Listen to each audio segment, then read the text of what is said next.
that jersey ready, boy. But I feel like that should be something that's in the States. They could have put like Tennessee versus Jacksonville or Indianapolis in London, not Baltimore. But anywho,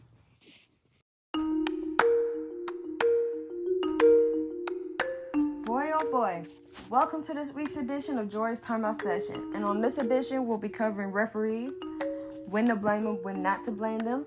We'll also be discussing some random aspects of fandom. All of that and more coming up on Jori's Timeout Session. You know, before I even start, I forgot to address that the fact that the Milwaukee Bucks fired Mike Budenholzer just like a year or two removed from winning the championship. Yeah.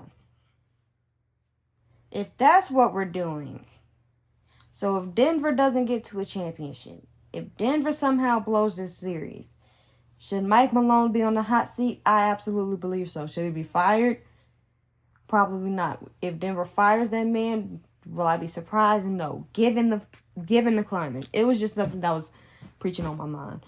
Now, will other teams start probably doing this? Maybe.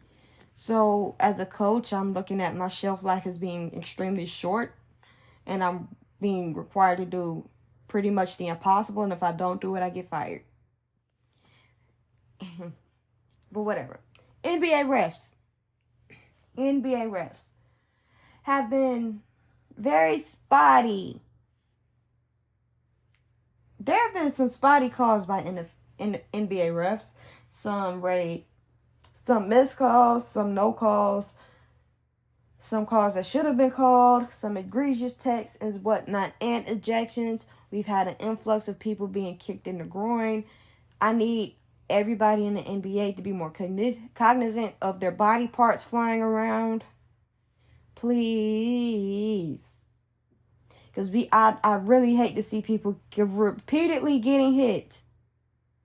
I understand Draymond is what Draymond is, and I'm not going to address Draymond, but I'm pretty much getting sick and tired of seeing an ejection a game. Or a tech a game for stupid stuff. Control your body. There is no need for all of these people to be doing all this flailing and stuff. Stop trying to sell fouls, control your body, and people won't get hurt. I.e., and if you knew how to fall without hurting somebody, do that.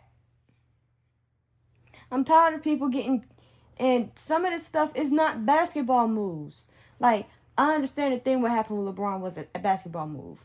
But some of this crap is not basketball stuff. So be cognizant of your body parts. Watch how you swing in your hands and flail in your arms. Unless somebody just happened to make you mad. Then, of course, I'm with throwing a few bows. But come on now. This is getting ridiculous. But back to the refs. And consistency in how these referees call games needs to improve. Regular season, preseason, postseason, midseason, the season. Period.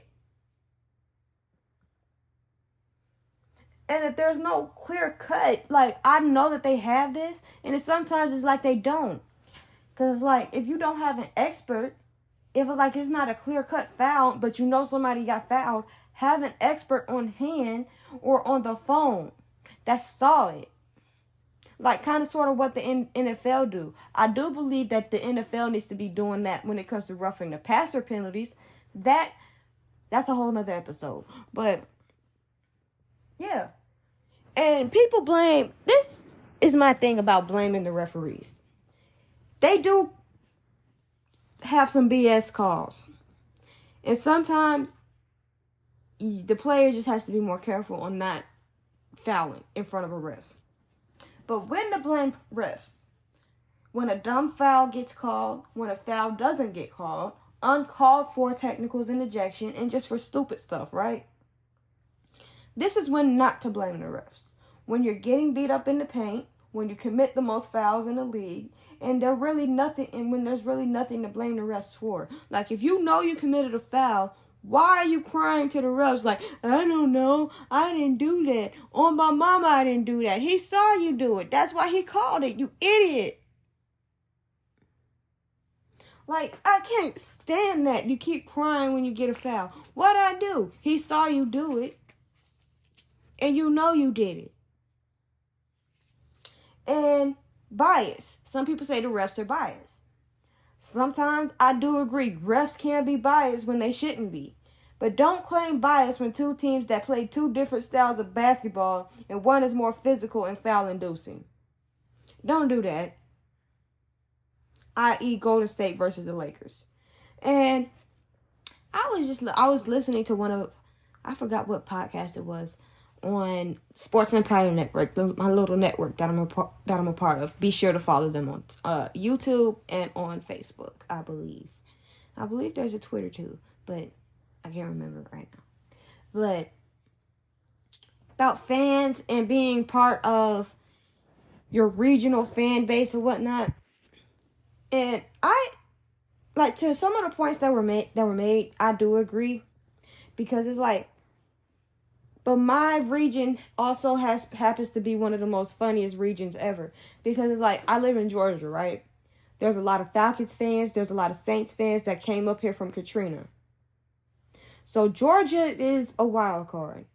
But even if I didn't watch the Falcons, or if I wasn't paying attention to them, I wasn't cheering for the Saints. I will never cheer for the Saints. That's just because of where I'm from.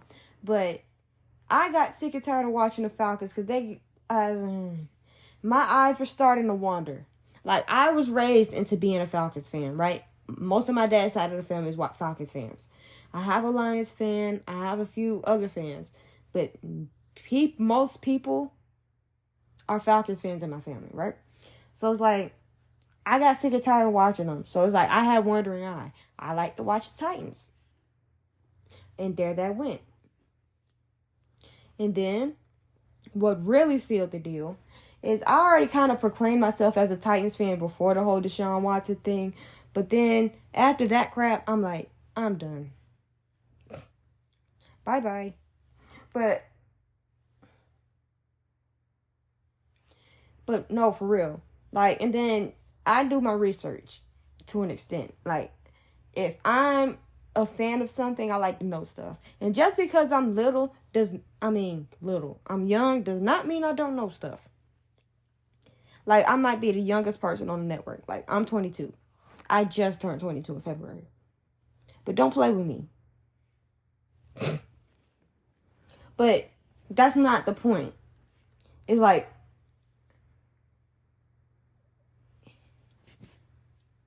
me.